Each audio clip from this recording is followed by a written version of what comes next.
Hey everyone, ready for another deep dive? Today we're going to take a closer look at Citizens United versus Federal Election Commission, Oh, yeah. a Supreme Court case that just keeps making headlines. It sure does. And for good reason, too, right? I mean, the Yeah, implications of this case are still something people are talking about. for sure. And it really gets at how we understand, the balance of power in a democracy. Exactly. And you wanted to hear specifically about Justice Stevens' dissenting opinion, and let me tell you, he did not hold back. That's one way to put it. He did not mince words. No, he did not. So let's jump right in. Here's a quote straight from Stevens. The court's ruling threatens to undermine the integrity of elected institutions across the nation. Okay, so whoa. Yeah. Let's unpack this. What's he so fired up about? Yeah, he's basically saying this is a really big deal. Okay. He thinks this decision, by saying corporations can spend unlimited amounts of money in elections, it just opens the door for corruption, and undue influence by these big businesses. So are we just saying money equals speech now? Essentially, yes, that's a really good way to put it. He's worried that corporations can basically buy elections and politicians are going to be beholden to them because they have so much money on the line. But he's not saying that we should ban corporations from being involved in politics completely, right? No, not at all. He acknowledges that corporations already have ways to be politically active. Right. He's specifically concerned about this idea that they can spend unlimited amounts of money on political campaigns. So there's a difference between contributing to a PAC and then just dumping your own corporate funds into an election. Right, and that's where the historical context gets really interesting. Okay. Because Stevens points out that this idea of restricting corporate spending in elections is not new. Right. This goes way back to the early 20th century Wow. when Congress passed the Tillman Act because they were worried about corporations having too much influence in elections. Okay, so this is not just some new concern. It's been around. Oh, absolutely. And the Tillman Act wasn't just some random law. Stevens actually quotes President Roosevelt in his dissent, Oh, wow. who said we need to stop evils aimed at in corrupt practices acts. I do love a good Teddy Roosevelt quote. Right. But what does all this history tell us about Citizens United? Well, I think it shows that this concern about corporate influence in politics is not some new thing. Right. It's been a constant worry for over a century, and I think that's why Stevens is so passionate about keeping these restrictions on corporate spending, because he sees it as essential for a fair and democratic election process. All right, so we talked about the historical context here, but what's really the heart of Stevens' argument? Well, his main point is that corporations are not the same as people. Okay. They have different rights, different responsibilities, and a far greater ability to, wield influence. So just because a corporation can speak doesn't mean that it should be able to speak as loudly as a regular person. Exactly. That's his point. Stevens argues that when you give a corporation the same speech rights as an individual, you're essentially saying a small number of powerful entities can drown out everybody else. Interesting. And he actually calls this the anti-distortion rationale, which is a key part of his dissent. So it's not about silencing corporations. It's about making sure that their voices don't overshadow everybody else's. Yeah. And, Oh, I like it. I was going to say, it's imagine you're trying to have a conversation in a crowded room and someone's just blasting a megaphone, right? Right. You can still technically talk, but no one's going to hear you. Right. It's just noise at that point. Exactly. And that's what Stevens is worried about. Okay. He thinks unlimited corporate spending is going to drown out other voices, and voters aren't going to get a clear picture of what's actually going on. So that's a really powerful argument, but I have to ask, what are the implications for the future of political discourse? Oh, man, that's the big question. Right. And to be honest, we're not quite there yet. Let's maybe take a step back and kind of delve into some of the other arguments that he makes. Okay, let's do it. It's got me thinking, Stevens is really concerned about the average investor here, too. Yeah. He says that, these investors might not even agree with what their company is doing politically. Oh, totally. And he actually makes this really interesting point. He says, a CEO shouldn't be able to just take shareholder money and spend it on a political campaign without even asking them if it's okay.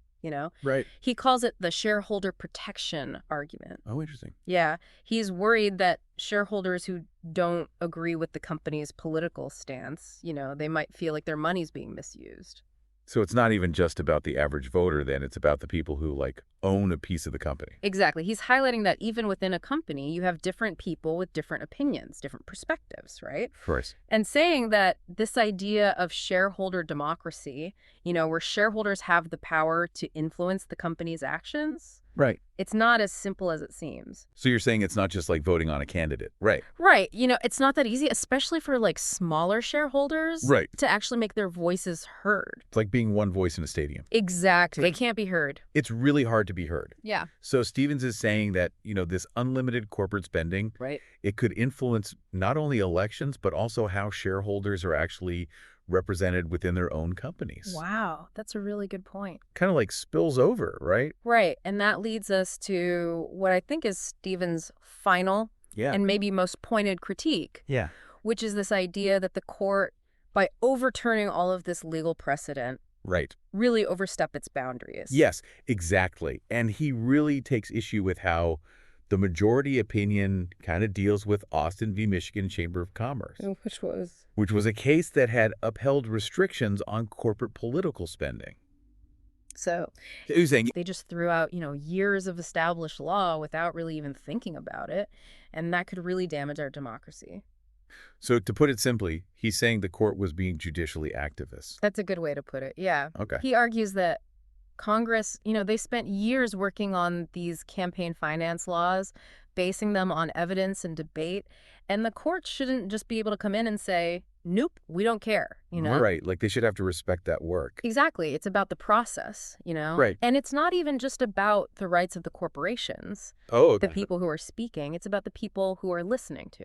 What do you mean? He's saying, this isn't just about freedom of speech. It's about the right to hear a variety of different viewpoints. Okay. And he's worried that if corporations can spend unlimited money, you're just not going to be able to hear anyone else. Back to the megaphone analogy. Exactly. It's just too much. Right. And in that kind of environment, can you really say that anyone is free to speak their mind? Right, because no one's going to hear them anyway. Exactly. Stephen's point is that you need to protect the whole system, not just the people at the top with all the money. So how does this impact me, the average listener? That's the question, right? Yeah. I think it comes down to this, if a few wealthy corporations have all the power, how can you be sure that your voice is being heard by the people that you elected to represent you? That's a really good point. It makes you really think about how much your vote matters. Wow. When it could be overshadowed by all this corporate influence. Right. So to be clear, we've talked about Stevens' use of historical context, Yeah. right? The arguments about corporations versus individuals, the importance of shareholder protection. But what does he say about the counter argument that says, well, this actually hurts voters Right. because it deprives them of information? That's the thing, right? That's what a lot of people say. Right. They say, oh, more speech is always better. But Right. Stevens doesn't agree. He doesn't think more speech is always better.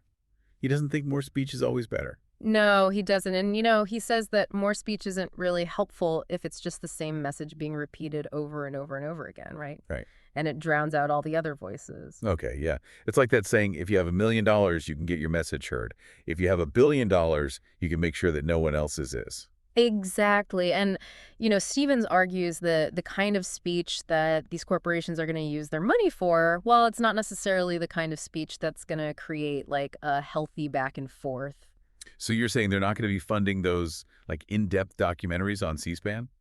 Probably not, no. Okay. What he's saying is that they're going to fund things that help their bottom line, Right. not necessarily what's good for everybody else. So it's not just about how much information is out there, but who's controlling what we hear, right? That's a great way to put it. And that's why he's so concerned about this idea that corporate spending could drown out everyone else, everyday citizens, Right. grassroots organizations, people who don't have a ton of money.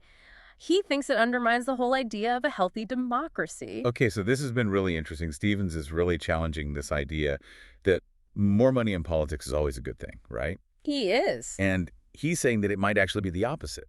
In a way, yeah. And this brings us back to that point that he made about the First Amendment rights of listeners. Right. Which is kind of interesting because he's flipping the script. So instead of just focusing on corporations' right to free speech, Right. he's worried about whether or not anyone is listening to the rest of us.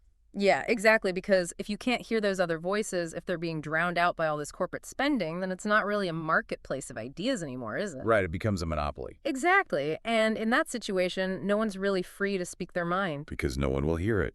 Exactly. And I think his point is that you need to make sure everyone has a fair chance to be heard. Okay, so what do we do with all this? Where do we go from here? Well, it's a good question. And to be honest, Stevens doesn't really give any easy answers. Yeah. But he does make us think about it, right? Like, how do we create a system that's a little bit more even? So we're not saying silence corporations completely, Yeah. but just, Right. make sure that they're not the only ones being heard. Yeah, find ways to empower those other voices, the everyday citizens, the people who don't have millions of dollars to spend on this stuff. So it sounds like this is a huge systemic problem. It is. What can I do as one person? Well, I mean, awareness is a good place to start, right? And that's what's so great about, these deep dives. Right. But you can support organizations that are fighting for campaign finance reform. You can contact your representatives, Right. let them know this is an issue that matters to you, and you can keep learning about this stuff, right? And talking about it with other people, because the more awareness there is, the better. So basically, stay informed, stay engaged, and keep using your voice even if you don't have billions of dollars. Exactly. And remember, even though Stevens didn't win his case, right, his dissent, it really resonated with a lot of people. Right. And it's something that people still talk about today. Well, he's given us a lot to think about, that's for sure. So there you have it, our deep dive into Justice Stevens's dissenting opinion in Citizens United versus Federal Election Commission. It's a complicated case for sure. It is. It really makes you think about the role of money in politics and, whether it undermines the very idea of free speech. It really does. So we want to thank you for joining us on this deep dive, and we hope it's inspired you to go out there and learn more about this issue and, keep the conversation going, because this is something that affects all of us. That's right. Thanks for listening.